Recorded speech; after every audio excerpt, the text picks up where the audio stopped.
This question of what do we mean by helping is, I think, a hugely important question. So for me, I think many people define helping as fixing somebody or fixing a problem in somebody. And I think that form of helping actually does harm.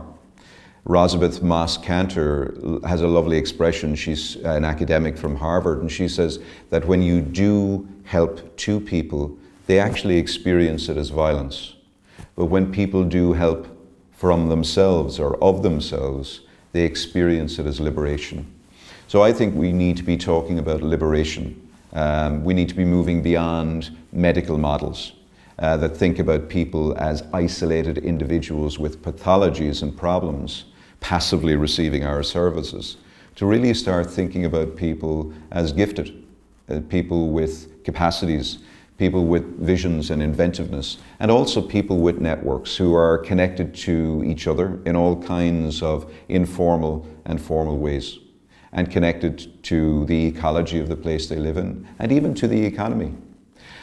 And I think the challenge really is finding a way of enabling those connections and recognizing that the person who helps most is not the person who provides a service or is an individual with a problem, but a person who really supports the gifts of that individual to get connected with the gifts of other individuals to create change.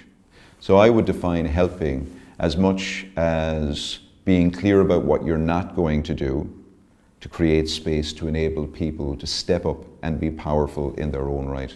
But I do want to emphasize, that's not the same as saying that we're going to remove services. People still need services. There are limits to local. There are things that people require in their lives in terms of support. So for example, if I, this weekend, am walking in my neighborhood and I have a heart attack, I don't want a neighbor coming out and dragging me off the street, putting me on his kitchen table and operating on me because he feels that's a civic thing to do. I want to be looked after in a system by a professional. But it's also true to say that today we have men, particularly over the age of 65, in our hospitals who are not sick enough to be in a hospital bed, but are not well enough to go home. That's not an issue around sufficient hospital beds. That's an issue about creating more hospitable communities. So I think if we're truly aiming to be helpful, then we need to become clearer about what the root cause of a lot of social and economic challenges is. And in many respects, the root cause of a lot of our social problems relates to a lack of social cohesion, a lack of connection at the community level. So if we really want to help, we've got to start by addressing the root cause and not just the symptoms. And that can only happen bottom up. Lilla Watson, who's a wonderful activist and educator in the Aboriginal community in Queensland, puts it beautifully when she says, if you have come to help me, you're wasting your time. But if you've come because your liberation is bound up with mine, let us work together. So there is no them and us.